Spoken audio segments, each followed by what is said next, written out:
I remember when I was in my 20s and I would go to the movies and, Twizzlers was my go-to movie candy. And it always said on there, it always promoted being zero fat, which back in those days, that was what we were most concerned about. And I never even thought about the amount of sugar that went into eating an entire movie theater sized bag of Twizzlers, which I would do while I was watching the movie. And just knowing that the no fat movement promoted eating so much sugar. Yes, they replaced all the fat in products with sugar, which was so much worse. Yeah. Which people didn't realize. Like, that's the big lie of like the 90s, right? That low fat is healthy. And high sugar is, which is not true at all. Mm-hmm. Welcome back to the Christian Women's Health Collective podcast. We are so glad that you are here today. We are going to continue on with our sugar series for the month of October. As you know, the grocery stores are packed full of candy, cookies, and all kinds of sugary products right now. So this week, we are going to be discussing the shocking truths that we have found out as we've embarked on our nutrition journey about sugar and what it actually can do in a damaging way. The thing that you will have heard if you listened to our little snippet of information prior to the opening of this podcast was us discussing the fact that in the 90s, when the whole fat-free genre of eating entered into our lives, they replaced fat with sugar. And I was telling the ladies about how I used to go to the movies and eat a whole bag of Twizzlers as my movie treat while I was consuming all that sugar because it was fat-free. So as a kickoff to this podcast today, I will turn it over to one of you lovely ladies who would like to jumpstart us. And I'll be quiet now. Go ahead, Brianne. Hey, cool. The fat-free thing. Yeah, I was totally, what is the right word for that? Sorry, my brain just went blank. Totally sucked into that lie that, it had to be fat-free to be healthy, and all of that stuff is filled with sugar. So of course we just kept eating more of it, right? But that was, that's a complete lie. Like, fat is not bad for you. Sugar is bad for you, and we should be eating that in smaller quantities and the good fats in larger quantities. But I totally fell prey to that marketing, just like everyone else in the 90s, but the thing is, sugar is like a cheap filler that they can add to food that makes it addictive and sweet, and so you want to have more of it, and so they can sell more to you because you want to eat more of it and you crave the sugar, because it's addicting. So it's kind of a vicious cycle, but the marketing and food companies have figured that out, but we are onto them now. So we don't have to fall for that anymore. One of the shocking things about sugar for me in this journey, and I was just reading some more about this today, is that sugar increases the permeability of your intestines, right? Your stomach permeability. And that leads to leaky gut syndrome. And I'm sure you've all heard that. It's kind of a buzzword term, like people use, oh, it causes leaky gut, or here's how to fix your leaky gut, or but it's a big deal because leaky gut leads to inflammation, which leads to autoimmune disorders. And we don't want that. So eating sugar in such high quantities in the American diet, autoimmune disorders have gone through the roof, along with heart disease, diabetes, like Alzheimer's, you name it. Like, sugar is a culprit behind so many of those things. And so if you don't understand what leaky gut is, it is when the permeability of your stomach, like basically the holes in your stomach lining, like open up, right? And particles get out into your body where they don't belong. And so then your body immediately releases, a histamine or an immune response to those particles because they don't belong there. So then you develop allergies to those foods. So then you see all of these food allergies that we have. So when you eat something, then it causes more inflammation where you weren't allergic to that before, or didn't necessarily cause a problem before. Now it is. So that's where we're seeing so many food allergies now, and so much inflammation and autoimmune disorders. So eating less sugar is a huge step towards better health. Well, yeah. What's interesting, Bree, is why you say all that. So from a grief perspective or just from a trauma response, when you think about sugar, sugar affects that too. So for a lot of people, that's um, because we think about the microbiome or we think about the different way from a cellular level, and sugar just depletes that. It doesn't allow new growth. It just kills growth and it damages. So Yeah. the only way to combat that is to find ways to eliminate the sugar. Mhm.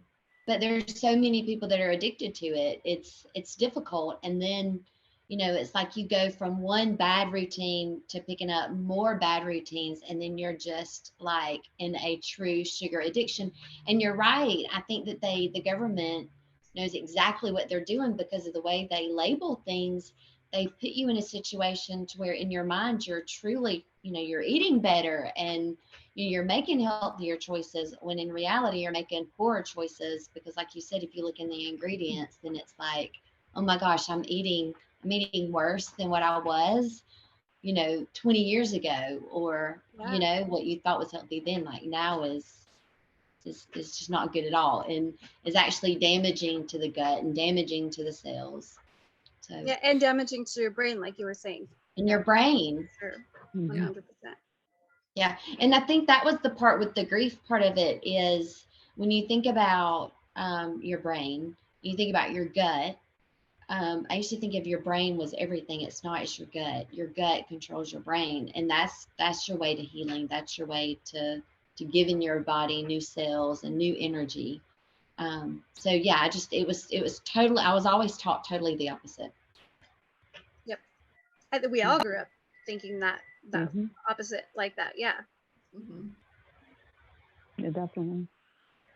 Yeah. Yeah. And when they did the testing of the no fat, and decided that that was the culprit, they weren't looking at good fats. They were looking at bad fats when they did their testing. So the results again were all skewed because they didn't look at healthy fats. They looked at bad fats, and then we said, oh, fat's bad, which that fat was bad. But then they added the sugars in, and then the cycle began. But I think what's interesting too is sugar affects the liver also. And you can have cirrhosis of the liver without even drinking because there's so much sugar going into people's bodies now. And I was just looking at one of the stats that I had, and it said that worldwide, usually it's American, so worldwide people consume 500 extra calories a day from sugar, which is roughly the number of calories needed to gain a pound a week.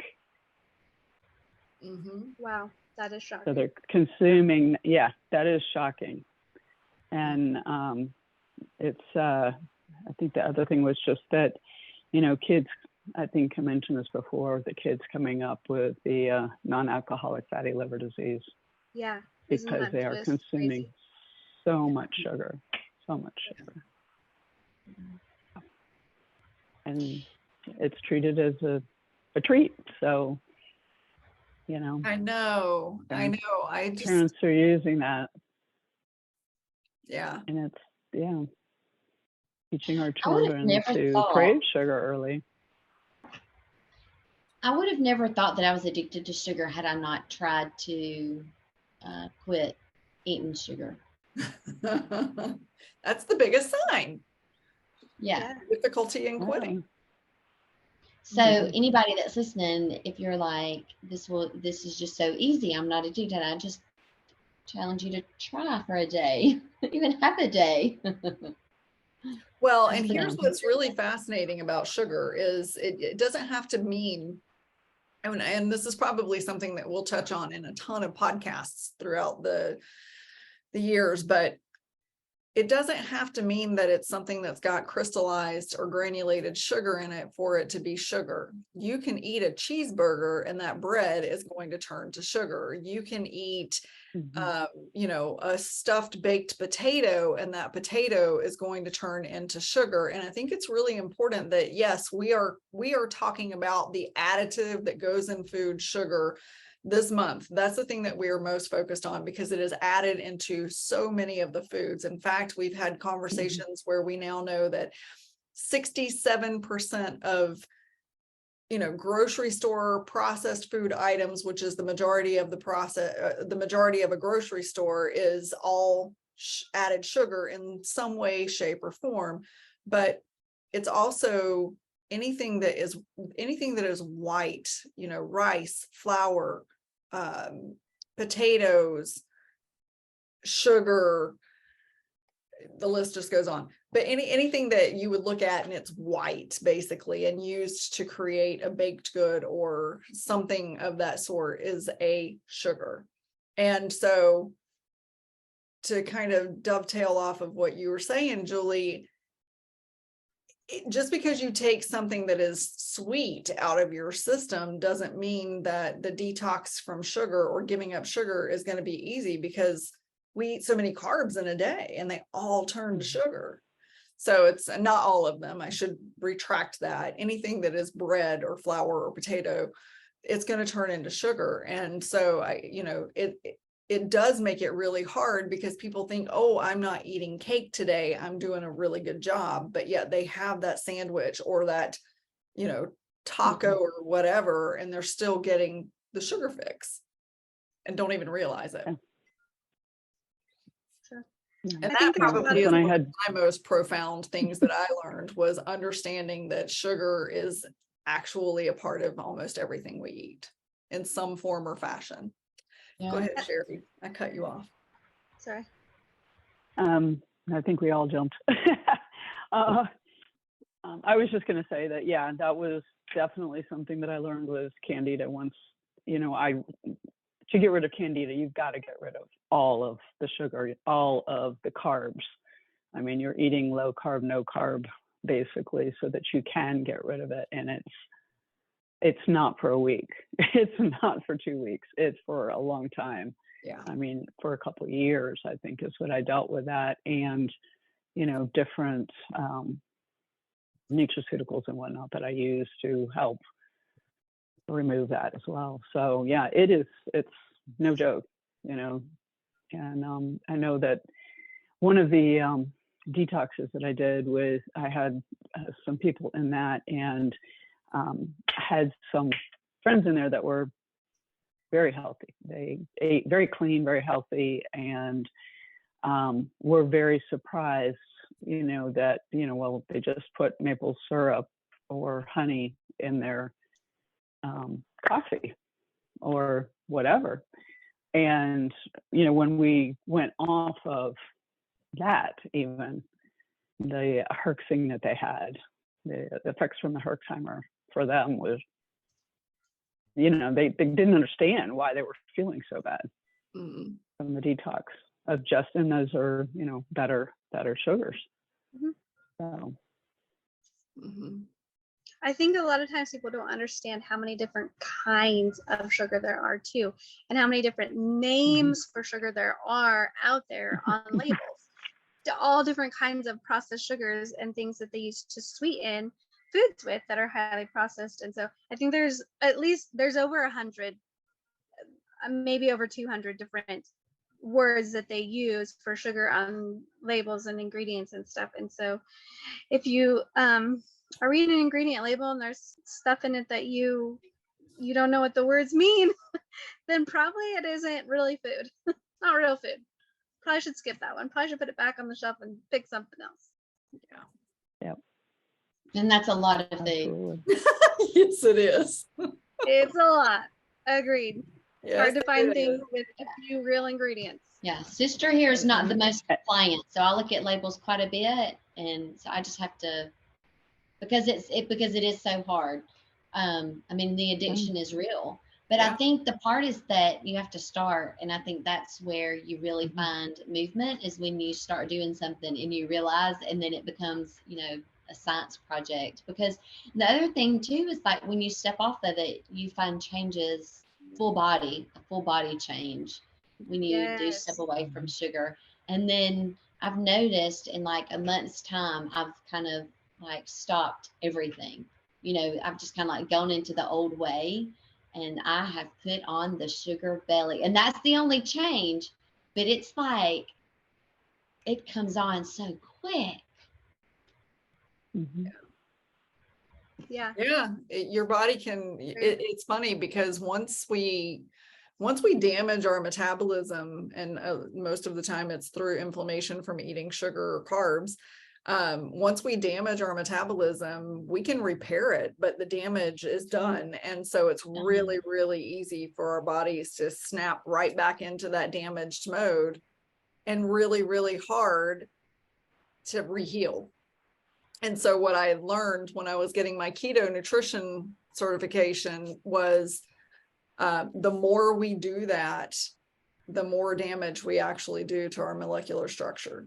The more we bounce in and out of, they were saying the more we bounce in and out of ketosis, but I think the reality is the more we bounce in and out of that healing mode of our lives and go through those binge sessions, or whatever you want to call them, you know, the falling off the wagon for a little while, the worse it gets. And as a recovering alcoholic, I hear it all the time in meetings. You know, they talk about, I went back out and it was so much worse, or I picked up right where I left off. And I think it's probably the same thing with anything you're addicted to. So if it's sugar, you pick up right where you left off. Do you think that there is definitely a huge benefit to detoxing for a long, long period of time, like Sherry was talking about? Because I didn't eat sugar for 6 years. Now, whenever I do have it, I don't enjoy it like I once did, which is good. But I do believe if I kept doing it, I would easily be able to jump back onto eating sugar all the time with no problem. But my point was that it does require more discipline of not eating it and then having that every once in a great while treat. But I got to tell you, like, I've shared this in last week's podcast. I was in Las Vegas two weeks ago. My skin is still trying to clear up from eating gelato. Mm. My face does not like heavy cream and sweets. It just doesn't. But it's also a huge, I mean, you know, it's like what we've talked about in multiple podcasts to date. Once you heal your body tells you quickly, I don't like what you're doing to me. Stop it. And it will do it in any way it can, whether it's adding a little bit of sugar belly or making you have acne. It's going to find a way to make you say, or to say to you, you are damaging me. Stop it. I noticed the mental brain fog. Oh yeah. If I get back on the sugar train, and that's the worst when because it, I have lower energy, you know. Yeah. And then it makes my food cravings worse. Absolutely. And hunger spikes worse. And like, it's just this cascade of effects that just, And so when you do that and you remember, oh yeah, I forgot this is like, it's been so long, I forgot this is how it makes me feel. Like, oh yeah, this is why I don't eat this ever, because my body doesn't really like it and it's just not worth it anymore. So it's good to get to that point of realization. And then it's less appealing, you know, and then it's not as hard to say, no, thanks, you know? Yeah, exactly. Yeah. It's interesting how different people, it'll come out in different ways on different people also. Like my face will break out also.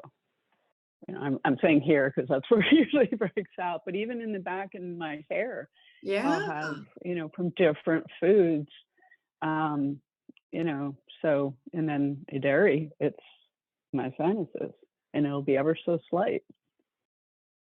But then it's crazy. You know, it can also be my face too. So it is interesting how different people will react in different ways. Yeah. To different foods. Yeah. And I will say this, and I may have mentioned this before, but my mother, who is currently dying from Alzheimer's, and her mother, who died from Alzheimer's, and I am terrified of getting Alzheimer's. The real twisted irony is our taste buds. The last taste buds that we lose as we die are the taste buds for sweets. So the best thing that we can possibly do for ourselves earlier in life is get that taste for sweets gone, because the more we eat them as we age, the more we want them as we age. And then this is, what I see happening with my mom and what happened with my grandmother happens. And then all she wants is sweet. You should see the coffee that I have to take her on Sundays. It's so disgusting, but it's all she'll drink. So, and I don't have to take it to her, but she's far gone. I can't save her now. So she gets her coffee every Sunday. I feel like the beauty in the change with sugar is, is got to be, or the reason is like the healing and the change that you find in yourself. And it's to know that you're moving your body to a healthy way. I think that is the push sometimes, because that is the ultimate goal, right? To have a happier. But if you think about so many people, especially like the Lockheed kids, that's what they grew up on, was all sugar. Cereal, yeah. Peanut butter and jelly sandwiches, ramen noodles, Chef Boyardee. Straight out of the can, sister. Straight out of the can. I like how Sherry just coined. Yep. It's like, oh. Yep. But they say that they're vegetables and the food is healing. And so it's interesting to me to know when I eat vegetables and I eat those fresh things, I'm like, I'm healing myself. Mm-hmm. So nice. That's what I say every time I eat a steak. Yeah, I'm healing myself. I had brisket and eggs for breakfast this morning. It was delightful. It's amazing. I was going to say steak happens every day, so for you.